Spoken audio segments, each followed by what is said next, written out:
Hello बच्चों। बच्चे, मैं एक स्पेशल इंफॉर्मेशन के तहत मैं क्लास बना रहा हूं आप लोग के लिए। इस क्लास के महत्व को क्लास 11 के बच्चे थोड़े से ऑफिशियली अच्छा से समझने का प्रयास कीजिएगा।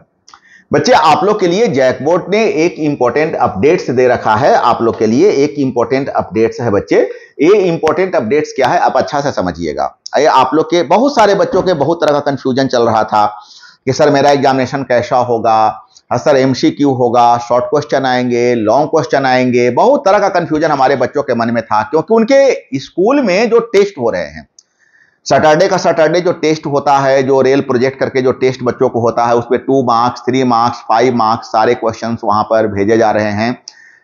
मतलब टेस्ट पे पूछे जा रहे हैं और बच्चे को वो मतलब एग्जामिनेशन देना है तो एमसीक्यू देना है, लॉन्ग क्वेश्चन आएगा। इसको लेकर के जैकबोर्ड ने बिल्कुल क्लियर कर दिया और जैकबोर्ड ने क्लियर किया तो मेरे को लगा कि मैं क्यों ना एक ऑथेंटिक न्यूज आप लोगों तक पहुंचा दूं। तो बच्चे, क्लास 11 के लिए इंपॉर्टेंट अपडेट यह है कि जैक परीक्षा 11वीं बोर्ड परीक्षा 2024-25 संशोधित नया सिलेबस के आधार पर आयोजित होगी।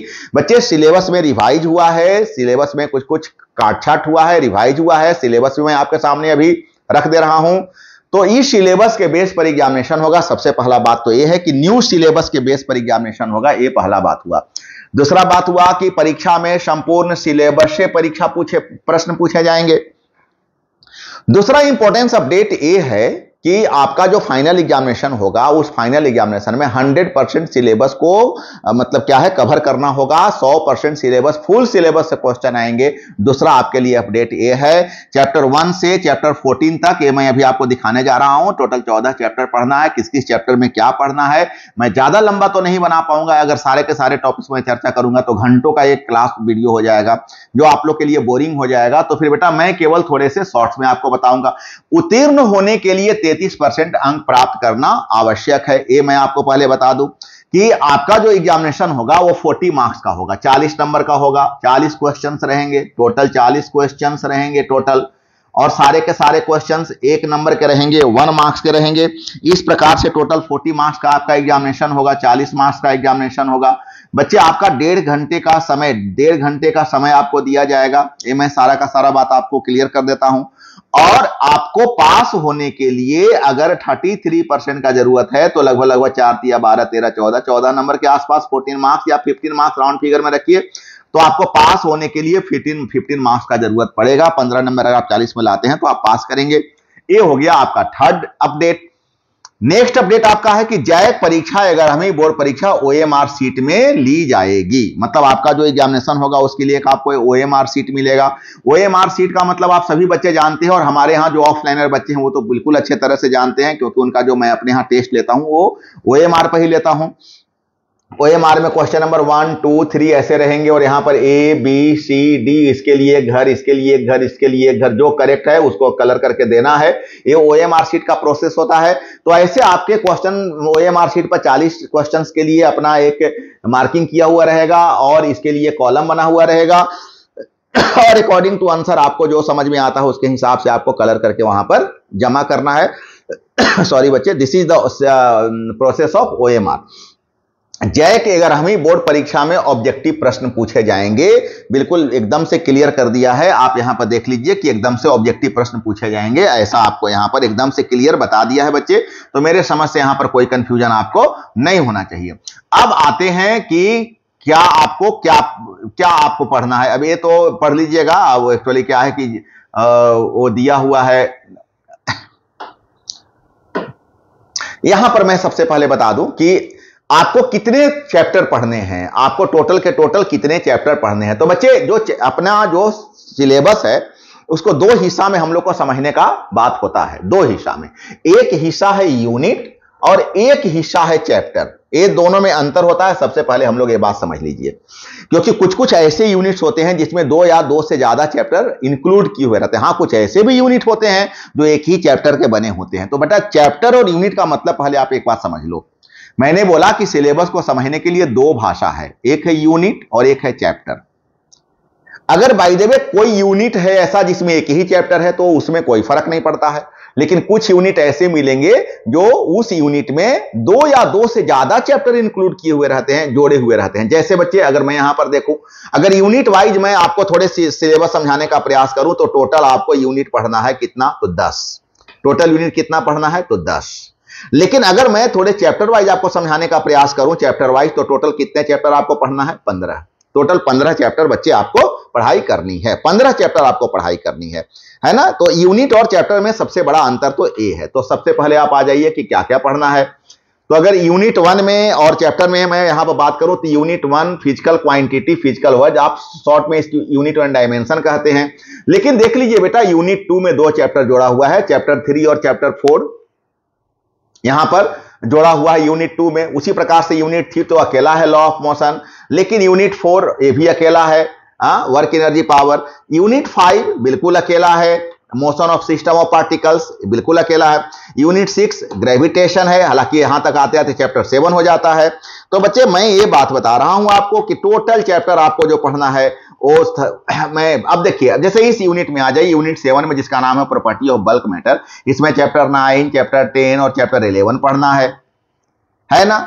अब उसी प्रकार से अगर आप यूनिट 8 में आ जाइए तो इसमें चैप्टर नंबर 12 पढ़ना है। यूनिट अगर 9 में आ जाइए तो इसमें चैप्टर नंबर 13 पढ़ना है। और अगर यूनिट 10 में आ जाइए तो इसमें 2 चैप्टर नंबर 14 और 15 पढ़ना है। ये तो बात हो गया कि, और यहां पर साथ ही आपको ये भी दिया हुआ है कि किस चैप्टर से कितने मार्क्स के क्वेश्चन आएंगे, साथ ही साथ कितने पीरियड का ये चैप्टर है, कितने पीरियड का ये चैप्टर है, मतलब उससे आपको वेटेज समझ में आ जाएगा कि किस चैप्टर में। ये वेटेज जो है वो ट्यूशन का वेटेज नहीं है, वो अपना स्कूल का वेटेज लिखा है, इसलिए इससे हम लोगों को बहुत ज्यादा मतलब नहीं है वो। लेकिन हाँ, इससे एक आइडिया तो मिल ही जाता है कि चैप्टर कितना बड़ा है और लगभग हम लोग को कितने दिन इस चैप्टर में जा सकता है। अब यहां पर आपको मैं ये बताना चाहता हूं कि किस चैप्टर में क्या क्या हम लोग को पढ़ना है।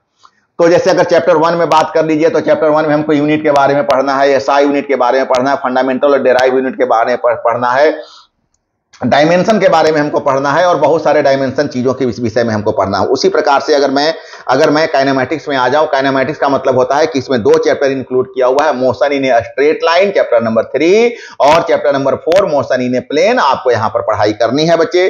और मोशन नंबर 3 मतलब चैप्टर नंबर 3 में क्या क्या पढ़ना है, यहां पर वर्ड आपका दिया हुआ है, frame of reference, motion in straight line, elementary concept और डिफरेंशिएशन, इंटीग्रेशन के बारे में आपको पढ़ना है, describing motion, uniform non uniform motion के बारे में पढ़ना है, इंस्टेंटेनियस वेलोसिटी के बारे में पढ़ना है।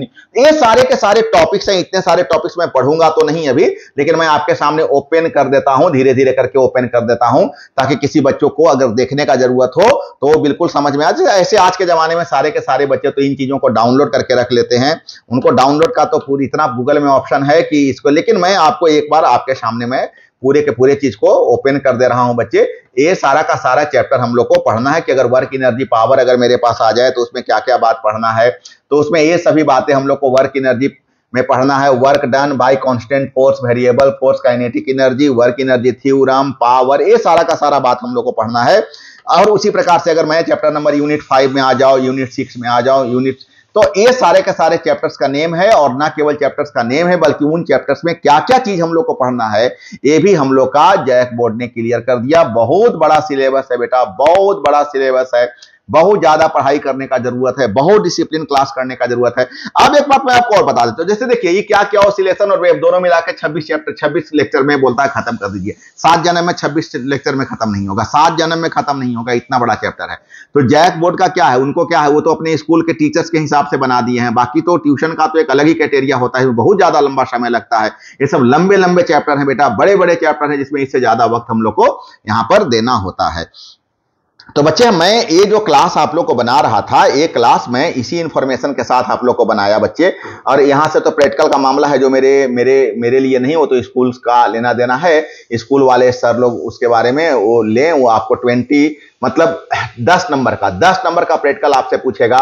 10 नंबर का जो प्रैक्टिकल पूछेगा उसका मामला तो स्कूल वाले के लिए है, उससे हमको कोई मतलब नहीं है, वो स्कूल के सर आप लोग को वहां पर बताएंगे। मैंने क्या बोला, मैंने बोला कि आपका टोटल जो एग्जामिनेशन होगा वो 50 मार्क्स का होगा, आपका जो एग्जामिनेशन में आप जाइएगा तो फिजिक्स और केमिस्ट्री दोनों को क्वेश्चन एक साथ मिलेंगे। फिजिक्स के लिए आपको 1.5 घंटा का वक्त मिलेगा और केमिस्ट्री के लिए भी आपको 1.5 घंटा का वक्त मिलेगा। इसलिए टोटल 3 घंटे का एग्जामिनेशन होगा बच्चे। आपका 50 नंबर फिजिक्स है और 50 नंबर केमिस्ट्री है, दोनों का एक ही साथ पेपर आपको मिलेगा और 2 एएमआर मिलेगा, उसमें आपको भरना है। अब ये जो 50 नंबर है वो 2 हिस्से में बटा होता है, 40 + 10। ये 40 नंबर के लिए मैंने ये सारा का सारा इंफॉर्मेशन आपको बताया। ये 10 नंबर तो आपको स्कूल से मिलता है। तो बच्चे मैं उम्मीद करूं कि आपको एक एक वर्ड, एक एक बात समझ में आ गया है। तो सारे के सारे बच्चे का जितना भी डाउट है, मैं फिर आखिरी में बोल दूं कि आपका एग्जामिनेशन MCQ ही होगा। उसमें 4 ऑप्शन दिए हुए रहेंगे। पूरे एग्जामिनेशन में पूरे क्वेश्चंस के 4 ऑप्शन होंगे, ABCD, और ये जो भी करेक्ट ऑप्शन होगा वो OMR शीट पर पे भर करके वो फिर जमा करना है और उसी के हिसाब से आपका रिजल्ट आएगा। तो बच्चे जितने तरह के डाउट्स आपके थे वो डाउट्स सारे के सारे मैंने क्लियर कर दिया। बच्चों का जो डिमांड था कि सर एक बार सिलेबस आप सामने रख दीजिए, तो मैंने सिलेबस भी आकर के आपके सामने रख दिया। तो बच्चे बिल्कुल आप अब शायद क्लियर हो गए होंगे। तो बहुत अच्छा, आप इसको अच्छे से समझ लीजिए और अपना पूरे के पूरे अब डाउटलेस होकर के पूरा पढ़ाई कीजिए। Okay, bye bye.